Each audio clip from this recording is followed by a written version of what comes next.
Taiwan की आज़ादी और अमन एक साथ नहीं चल सकते। डोनाल्ड ट्रंप से मुलाकात में चीनी सदर ने दो टोक ऐलान कर दिया। इस मुलाकात में क्या हुआ, अंदरूनी कहानी जानने के लिए आमिर रज़ा से बात करते हैं। आमिर भाई, दुनिया की दो बड़ी सुपर पावर्स और दोनों सुपर पावर्स के अहम रहनुमा एक दूसरे से मिले। उस मुलाकात में बड़ी सख्त बातें की शी जिनपिंग ने। क्या बातें हुई? जी सबसे बड़ी बात तो यही है कि ये दो मुल्क ऐसे इकट्ठे हुए हैं जो कि इस वक्त दुनिया के दो बड़े ब्लॉक हैं। आधी दुनिया अगर कहा जाए तो अमेरिकन ब्लॉक में है, अमेरिकी ब्लॉक में है, आधी दुनिया जो है वो चाइनीज़ ब्लॉक में है। इसमें आप रशिया, शुमाली कोरिया, इसराइल, मुत्तहिदा अरब अमारात, सारे ममालिक को, भारत, सबको शामिल कर लें तो आपको वाज़िया तौर पर दो ही ब्लॉक नज़र आते हैं। इसलिए इस मुलाकात को समिट का नाम दिया जा रहा है कि ये दो दुनियाओं का मिलना है, शी जिन का और डोनाल्ड ट्रंप का।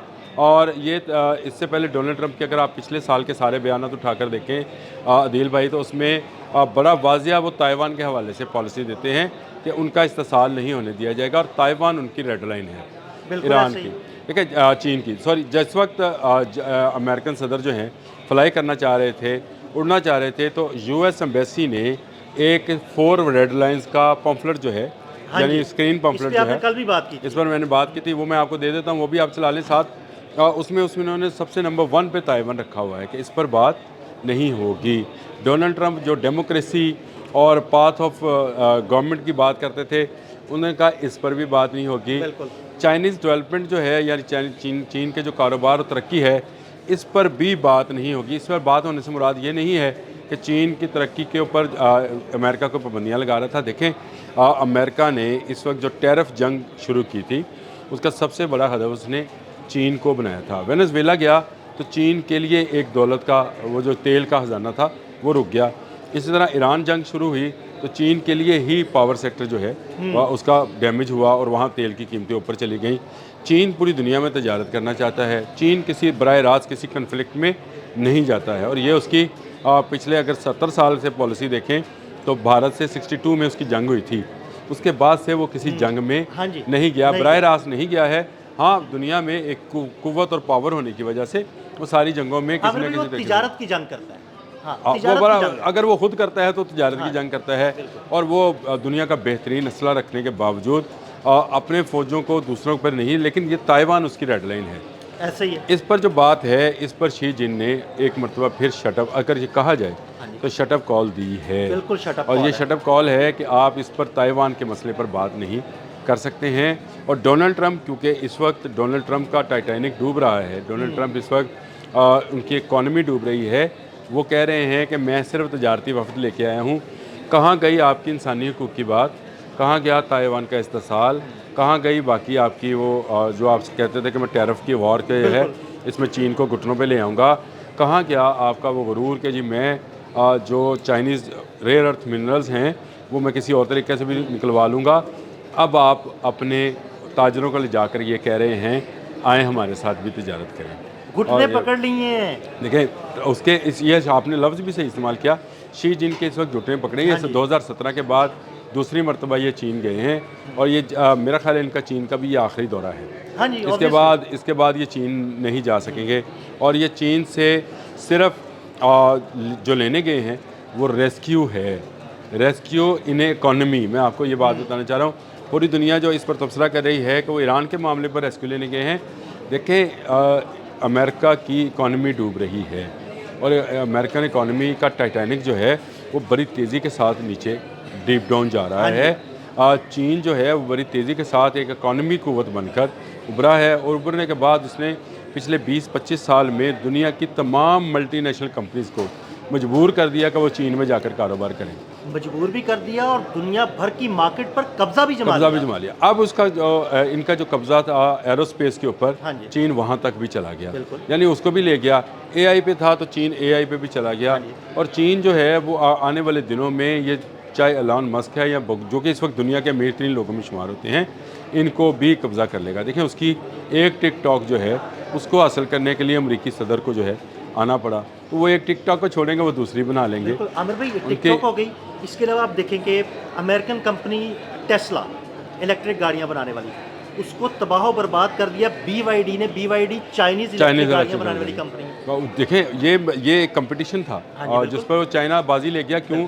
चाइना इकोनॉमिकली सस्ती गाड़ी बनाता है या सस्ती टेक्नोलॉजी बनाता है या सस्ता कंप्यूटर लेकिन बनाता है कमाल की टेक्नोलॉजी और कमाल की टेक्नोलॉजी। और इसके अलावा अमेरिका को इस वक्त ज़रूरत है क्योंकि मिडल ईस्ट के अंदर चाइना बड़ी तेज़ी के साथ पेनिट्रेट कर रहा है। कल मैंने आपसे जब मैं गुफ्तगू कर रहा था, आज मैंने अपनी एक व्लॉग के अंदर उसका हवाला भी दिया कि हदीक साहब मुझसे अक्सर ये सवाल करते हैं। देखें एक बड़ा खला पैदा होने लगा है। अमेरिका अब बड़ी कुव्वत नहीं रहेगी। ऐसे ही और आपको डोनाल्ड ट्रंप की बॉडी जिसकी बीवी भी उसके साथ चलने को अब तैयार नहीं है, मिलानिया नहीं ना गई हाँ साथ, जी, हाँ जी, ठीक है। और वो अगर वो एक खला पैदा करता है खलीज में तो वो चीन ने पुर करना है और चीन जिसको चाहेगा वो कंपनी अब इस इलाके के अंदर जो है कारोबार कर सकेगी। बिल्कुल। ये जो एलन मस्क और बाकी लोग जो साथ गए हैं ये इसलिए गए हैं क्योंकि चीन एक बड़ी मंडी कैप्चर कर चुका। अमेरिका तक में आप जाकर किसी जगह पर जाकर जिस पर अमेरिकी झंडा बना होगा उस पर मेड इन पढ़ेंगे तो हाँ जी, चीन लिखा मेड इन होगा। चाइना लिखा होगा। और पिछले दिनों एक बड़ी तस्वीर बड़ी वायरल हुई थी। ट्रंप ने वो एक कैप पहनी हुई थी जिस पर अमेरिका का झंडा झंडा बना बना हुआ था और वो कैप जो थी वो मेड इन चाइना थी। वो खरीदी इन्होंने एक बड़े स्टोर से थी हाँ जी। लेकिन वो मेड इन चाइना थी। तो ये एक ऐसी सूरत हाल है जिसमें चीन इनके घरों तक के अंदर चला गया है। और किसी ज़माने में ये कहा जाता है कि दुनिया में शायद ही कोई घर ऐसा हो जहाँ बिजली हो और जापान ना हो। दुनिया में शायद ही कोई एक घर हो जहाँ और मैं अब ये कहता हूँ कि दुनिया में शायद ही कोई घर हो जहाँ इंसान हो और चाइना ना हो। बिल्कुल बिल्कुल। जहाँ इंसान बसते हैं वहाँ चाइना मौजूद है। वहाँ पर और चाइना का यही चीज़ जो है उसको एक बड़ी कुव्वत बना रही है। अब आ जाए ताइवान के मसले पर। ताइवान पर चीन ने कब्ज़ा करना है। वो अमेरिका के डूबने का इंतज़ार कर रहा है। टाइटैनिक को ईरान नामी पत्थर लगा है, इसमें होल हो गया है। आहिस्ता आहिस्ता पानी इसके अंदर जा रहा है और पानी जितना जल्दी इसके अंदर जाएगा ये उतनी तेज़ी के साथ डूबता चला जाएगा। चीन बड़े सब्र और तहम्मुल के साथ, आप शी जिन की बॉडी लैंग्वेज चेक कीजिए जो ये लेबर हॉल के अंदर, ग्रेट लेबर हॉल के अंदर उन्होंने उसको रिसेप्शन दिया है, उसमें आप डोनाल्ड ट्रंप की और शी जिन की अगर बॉडी लैंग्वेज देखें तो आपको समझ आ जाती है कि किस तरह से एक शर्मिंदा हारा हुआ शख्स जो है वो एक फातेह, इस वक्त का फातेह दुनिया जो है उसके साथ मिल रहा है और किस तरह झुक कर मिल रहा है। तो आप तस्वीरें देखें मज़ा आता है। ये भी सुना है कि वहाँ पर जाकर ट्रंप ने कहा कि तुम्हारी मेहरबानी ईरान से कहो कि वो आबनाए हुर्मुज़ खोल दे। नहीं, इसने ये कहा है कि ईरान से कहो कि हमारे साथ मुज़ाकरात की टेबल पर आ जाए। मतलब हम ये चाहते हैं। आपने हरमज़ का खुद ब्लॉकेट किया हुआ है। देखिए अब मैंने ये कल बात की थी दिल भाई, मैं आज दोबारा करने लगा हूँ।